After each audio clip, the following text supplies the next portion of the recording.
ഇവരെ കൂട്ടിയതാ പ്രശ്നം. അതാണ് ആളുകൾ നാടന്മാർ ഇറങ്ങി പറയാൻ തുടങ്ങി. ഞങ്ങളെ ഇടയലേഖനൊക്കെ ഒന്ന് നിർത്തിയെന്നാണ് യൂട്യൂബിലൊക്കെ ഇരുന്ന ആൾക്കാർ പറയണത്. ഏതാ ആളുകൾ തന്നെ നമുക്കറിയില്ല, പറയിപ്പിക്കുകയാണ്. വ്യാജന്മാരിറങ്ങിയിട്ട് ഈ വർഗത്തിന് തന്നെ അപമാനമായി പോയി. ഞാൻ കേട്ടൊരു അവലോകനം ഒന്ന് വെച്ചു കൊടുക്കട്ടെ. ഏത് കാലത്തും ഒറ്റുകാര് നമ്മുടെ കൂട്ടത്തിലുണ്ട് അല്ലേ? ചില തലപ്പാവുധാരികള്, അവരെ എങ്ങനെയാണ് വിശേഷിപ്പിക്കേണ്ടത് എന്നുള്ളത് എനിക്കറിയില്ല. പക്ഷെ നിങ്ങൾ ആ ഒറ്റുകാരന്റെ വാക്കുകളൊന്ന് കേൾക്കൂ.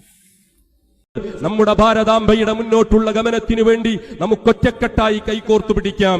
നമ്മുടെ രാജ്യത്തിന്റെ ഈ ബഹുസ്വരതയെ, രാജ്യത്തിന്റെ നാനാത്വത്തിലേകത്വമെന്ന മഹത്തായ പൈതൃകത്തെ തച്ചു തകർത്തു തരിപ്പണമാക്കാൻ കടന്നു വരുന്ന ഏതൊക്കെ രൂപത്തിലുള്ള രാക്ഷസന്മാരുണ്ടോ അവരെയൊക്കെ ജാതി, മത, രാഷ്ട്രീയ കക്ഷി ഭേദമന്യേ എല്ലാവരും ഒരേ മനസ്സോടുകൂടി കൈകോർത്തു പിടിച്ച് നമ്മുടെ മോദിജിക്ക് കരുത്തു പകർന്നുകൊണ്ട് ഈ രാജ്യത്തിന്റെ ബഹുസ്വരതയെ ശക്തമായി നിലനിർത്താൻ, ഐക്യവും അഖണ്ഡതയും കാത്തു സൂക്ഷിക്കാൻ ഈ സാവിയത്തു സൂഫിയ ഞങ്ങളുടെ പ്രിയപ്പെട്ട വന്യരായ ഗുരുവര്യരുടെ നേതൃത്വത്തിൽ പ്രതിജ്ഞാബദ്ധമാണ് എന്ന സന്തോഷ വാർത്ത കൂടി രാജ്യത്തിന്റെ മോദിജിയുടെ പ്രതിനിധിയായി ഇവിടെ എത്തിയിരിക്കുന്ന ഞങ്ങളുടെ പ്രിയപ്പെട്ട അതിഥികളെ ഇത്തരണത്തിൽ അറിയിക്കുന്നതിൽ ഞങ്ങൾക്ക് സന്തോഷമുണ്ട്. പ്രിയമുള്ളവരെ, എന്താ ഇതിനൊക്കെ നമ്മൾ പറയാ? ആരപ്പത് പറഞ്ഞറിയോ?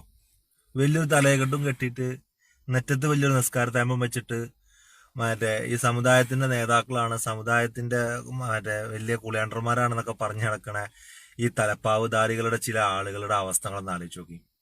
മോദിക്ക് സ്തുതിപാഠകരായിട്ട് വരുന്ന സമുദായത്തിലെ ഇതുപോലുള്ള ഒറ്റുകാരെ നമ്മൾ എന്ത് പേരിട്ടിട്ടാണ് വിളിക്കേണ്ടത്?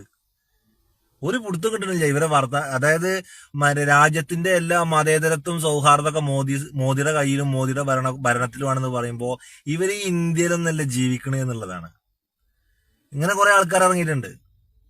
ഇതേതൊരു സൂഫിന്നോ അങ്ങനെ എന്തോന്നൊക്കെ പറഞ്ഞ് നമ്മളിത് കൂടുതലായിട്ട് വിശകലനം ചെയ്യാനാണ് ഒരുമ്പെട്ട് കഴിഞ്ഞാണ്ടല്ലോ, പിന്നെ അത് മറ്റൊരു തലത്തിലേക്ക് നമ്മൾ ചർച്ച വഴിതിരിച്ച് വിടേണ്ടി വരും.